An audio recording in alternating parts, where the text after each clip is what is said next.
Hi hello வணக்கம், welcome back to remain மாமா YouTube channel. இன்றைக்கி ஈவினிங் ரொட்டீன் தான் நான் வீடியோ ஷேர் பண்ணியிருக்கேன். அது நேற்று ஈவினிங் ரொட்டீனை நான் இன்றைக்கி ஷேர் பண்ணுறேன். ஏன்னா எடிட் பண்ண கொஞ்சம் லேட் ஆகிடுச்சு. அதனால தான் நேற்று நான் என்ன மாதிரி ஈவினிங் க்ளீனிங் பண்ணேன், அப்புறம் பூஜை பண்ணேன் அப்படின்றத தான் நான் இதில் ஷேர் பண்ணியிருக்கேன். அப்புறமா சின்ன சின்ன டிப்ஸும் கொடுத்துருக்கேன். ஸோ வீடியோ ஸ்கிப் பண்ணால் பாருங்கள், உங்களுக்கு யூஸ்ஃபுல்லாக இருக்கும்.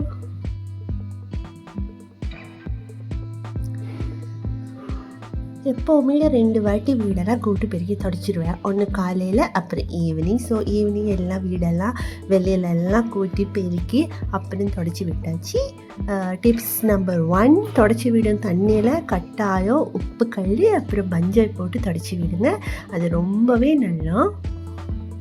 நான் வாரத்தில் 2 வாட்டி கீழே உட்காந்து கையால் மாப் போட்டு விடுவேன். ஸோ அந்த நேரம் இன்னும் வீடு ரொம்ப க்ளீனிங்காக இருக்கும். அதனால தான்.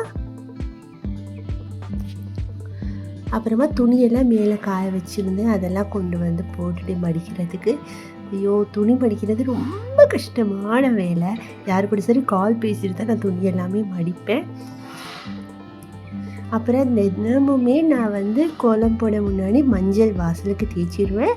நில வாசலுக்கு அதனால் மஞ்சள் தேய்ச்சிட்டு இருக்கேன். நில வாசலுக்கு மஞ்சள் தேய்ச்சி அப்புறம் 2 பக்கம் மஞ்சள் குங்குமம் லெமனில் கட் பண்ணி வைப்பேன். அந்த லெமனில் எதுக்கு நாங்கள் மஞ்சள் கட் பண்ணி வைக்கிறோம் அப்படின்னு பார்த்தீங்கன்னா, வரவங்கிறது கண் திஷ்டி படாமல் இருக்கணுன்றதுக்காக தான். அது வெள்ளிக்கிழமை நீங்கள் லெமன் கட் பண்ணி பழைய லெமனை தூக்கி போட்டுட்டு புதிய லெமனில் மஞ்சள் குங்குமம் வச்சு 2 பக்கம் வச்சு வந்தீங்கன்னா கண் திஷ்டிக்கு ரொம்பவே நல்லது.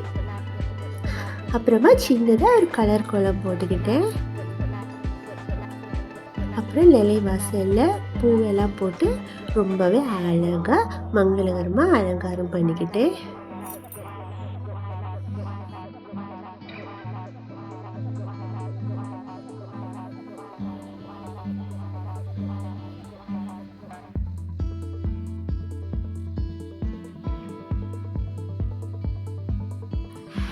வெள்ளி செவ்வாய் அப்படின்னும் போது கொஞ்சம் ஸ்பெஷலாகவே அலங்காரம் பண்ணுவேன். மற்ற நாளைக்கு கொஞ்சம் நார்மலாகவே அலங்காரம் பண்ணிப்பேன். பூ இருந்தால் எப்போவுமே பூவால் ரொம்ப நாள் அலங்காரம் பண்ணுவேன். பூ இல்லாத பட்சத்தில் கொஞ்சமாக பூ வச்சு அலங்காரம் பண்ணிவிட்டு, இது வந்து பூ நாங்கள் வந்து பூ மார்க்கெட்டில் தான் வாங்கிட்டு வருது. பூ மார்க்கெட்டில் பூ வாங்கிட்டு வந்து அதை நான் 2 வாரத்துக்கு ஸ்டோர் பண்ணி வச்சுப்பேன். இது எப்படி வாடாக ஸ்டோர் பண்ணி வச்சுக்கிறது ஸ்டோர் பண்ணி இது எப்படி வாடாக வச்சுக்கிறது பார்த்தீங்கன்னா, பூவை கொண்டு வந்து கொஞ்சம் ஃபேனுக்கு கீழே, அதாவது டைரெக்டாக ஃபேனுக்கு கீழே இல்லாமல் ஃபேன் காற்று பண்ணுற மாதிரி வச்சு ஒரு துணி போட்டு அது மேலே பூவை போட்டு ஒரு 5-10 நிமிஷம் வச்சுக்கோ. அதில் உள்ள தண்ணி எல்லாம் இழுத்துரும். அப்புறமா நீங்கள் என்ன பண்ணுங்கள், இந்த மாதிரி ஒரு பிளாஸ்டிக் கண்டெய்னரில் போட்டு இறுக்கி மூடி வச்சுக்கன்னா 2 வாரத்துக்கு அந்த பூ வாடாமல் அப்படியே ஃப்ரெஷ்ஷாக ஃப்ரிட்ஜில் வச்சுக்கன்னா இந்த மாதிரி தான் யூஸ் பண்ணிட்டு 2 வாரத்துக்கு வரும்.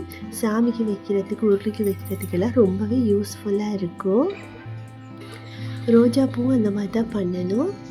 அப்புறமா நான் உருளி அலங்காரம் பண்ணிக்கிட்டேன். அப்புறமா வெளியே உள்ள உருளியை தான் அலங்காரம் பண்ணிட்டு உருளி எதுக்கு நாங்கள் வண்ண நிறங்க உள்ள ஃப்ளவர்ஸ் அலங்காரம். ஸோ அதில் பார்த்தீங்கன்னா அதுவும் கண்டிஸ்டிக்கு தான் வண்ண நிற பூக்களால் அலங்காரம். ஸோ நாங்கள் வண்ண நிற பூவால் அலங்காரம் பண்ணி வைக்கும் போது வரவங்க கண்டிஸ்டியெல்லாம் அந்த பூ எடுத்துக்கும். ஸோ அதுக்கு என்ன பாதிப்புனால அவங்க கண்டிஸ்டியெல்லாம் அதிலே போயிடும். இந்த ஒரு ஒன்று விநாயகர் துளசி மாலை பக்கத்தில் அலங்காரம் பண்ணி வச்சுக்கிறேன். எனக்கு ரொம்ப பிடிக்கும். பெரிய பெரிய வீட்டிலலாம் முன்னாடியே பெரிய உருளை வச்சு கலர் கண்டு ஃப்ளவர்ஸால் அழகாக. ஸோ அதுக்கான நேரம் எனக்கு இன்னும் வரல. ஸோ நாங்கள் இப்போ இருக்கிறது ஒரு ரெண்டல் வீடு, குட்டி வீடு. அதனால் குட்டி குட்டி வீட்டில் 2 வச்சு நான் வீட்டை அலங்காரம் பண்ணி வச்சுருக்கேன். எனக்கு ரொம்பவே பிடிக்கும் இந்த மாதிரி நேச்சுரல் ஃப்ளவர்ஸ் வச்சு அலங்காரம் பண்ணுறது. அது ரொம்ப ஸ்மெல்லாகவும் இருக்கும், அழகாகவும் இருக்கும்.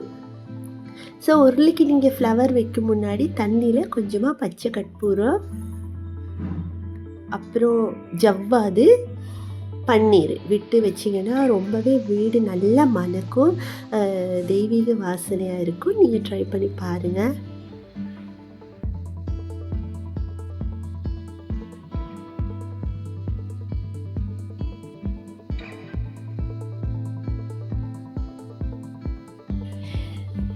ஓகே, இப்போது சாமி படத்துக்கெல்லாம் பூ வச்சு அலங்காரம் பண்ணிக்கிறேன். எல்லா சாமி படத்துக்கும் பூ வச்சுட்டு விளக்குக்கெல்லாம் பூ வச்சு விட்டேன்.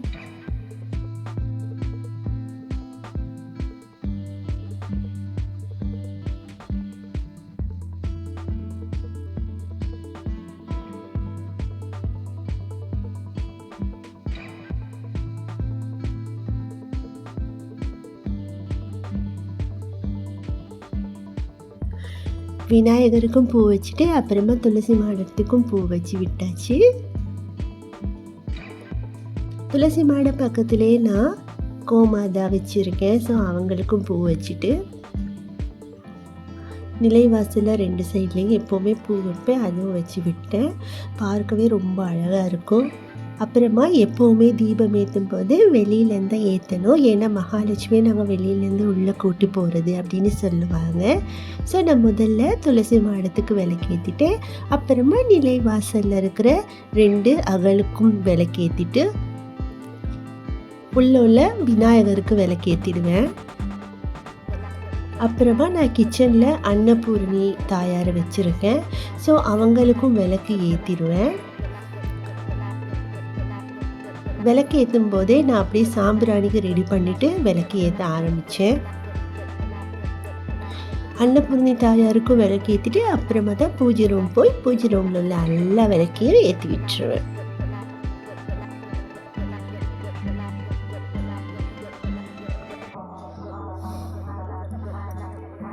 அப்புறமா ஒவ்வொரு சாமிக்காக ஊதுபத்தி காட்ட ஆரம்பித்தாச்சு. எல்லா சாமிக்கும் ஊதுபத்தி காட்டி விட்டுட்டு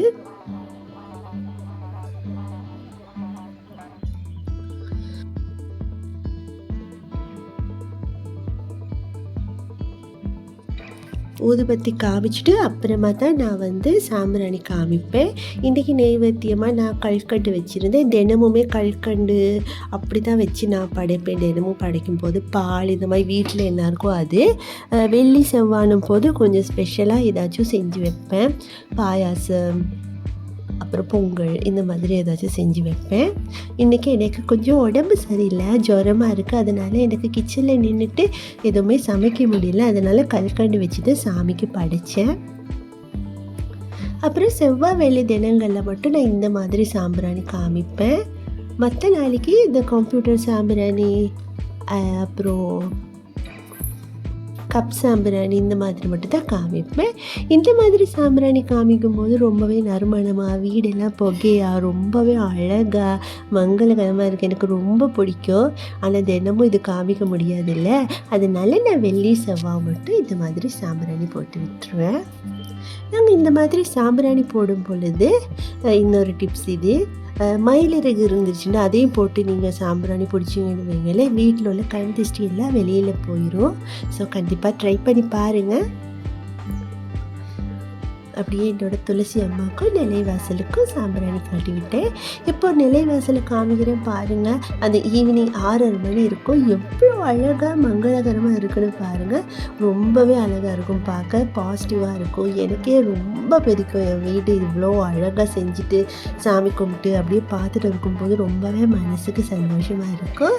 இன்றைக்கி என்னோடய பதிவு ரொம்ப யூஸ்ஃபுல்லாக இருக்கும்னு நினைக்கிறேன். என்னோடய சேனல் பிடிச்சிருந்தா சப்ஸ்கிரைப் பண்ணுவேன். நாளைக்கு இன்னொரு வீடியோவில் உங்களை மீட் பண்ணுறேன்.